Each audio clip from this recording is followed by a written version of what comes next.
To get started with Whooos Reading, go to your WASD dashboard and choose Whooos Reading and the icon right here. Otherwise, you can go to whoosreading.org. Here we get to your teacher dashboard, which has the overall view of all of your data.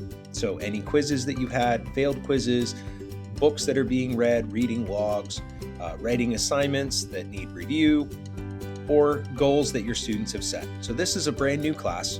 You can see that I have 42 students that are behind on their goals because I don't have any data yet, but that even shows me that here.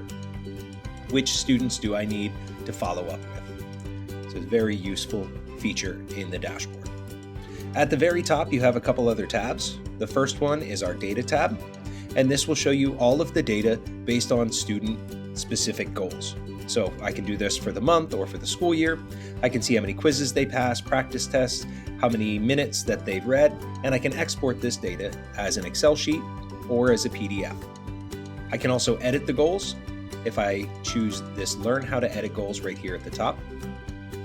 And I can look at specific goals. So I can see what goals students have. I can look at books and reading logs. I can look at what quizzes are available, writing assignments. Again, I can review them, do essays and activities. What assignments do I have that are completed? I can even build my own questions. I can also choose students to view any student data individually. Next, I have Insights. And the Insights is a new feature. So this allows me to get a broad view of any student activity, and I can look even as a class as well. So this is really good to print out if you have a parent-teacher conference. And it also offers intervention opportunities and suggestions based on the data that students have provided for it. Very useful. We did skip activities at the top, but I'm going to come back to that. So we're going to move to the right of the Whooos Reading logo, and you will see schools. Here you can see what classes are performing best in your school.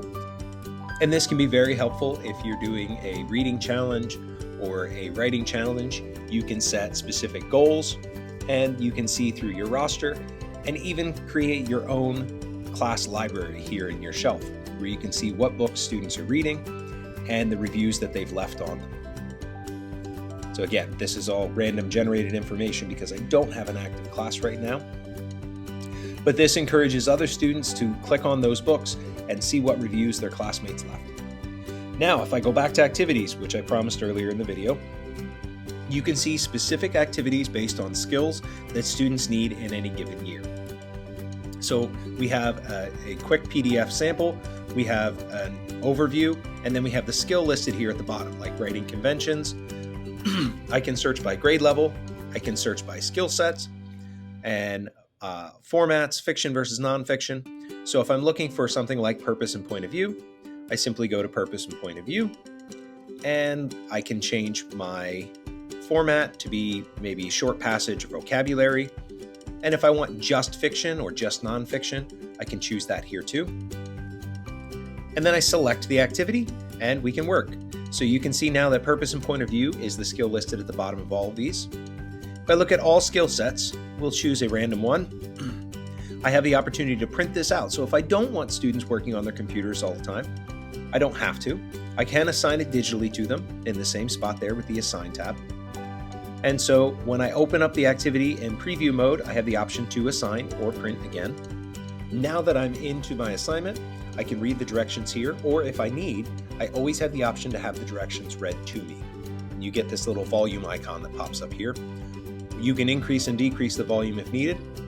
So in this case, I'm going to highlight incorrect things in the passage. Whenever I see a mistake, I'm going to highlight it. So first I need to find a mistake. Here I found one. Now I need to go to the right and I have highlight options. I only have one option right now, but after I've selected that green option on the right, now anything I highlight will show up as the mistake. So it's my job now as a student to go through, find all of the mistakes, and then facilitate my answers based on that. So was this paragraph easy or hard to read? What would have made it easier to read? And I would say, well, it's easy to read because for the sake of time. So now they have another activity where they need me to draw something, and they're going to require me to draw a significant amount. which is the poster for this movie that I just read about. I'm going to use a couple colors and fill this in here. So you can see that they are monitoring the assignment submissions to make sure that there is at least some amount of effort put into it. Then once I've submitted, it takes me back to my dashboard. And as a teacher, then I would see all of my data for my students and their submissions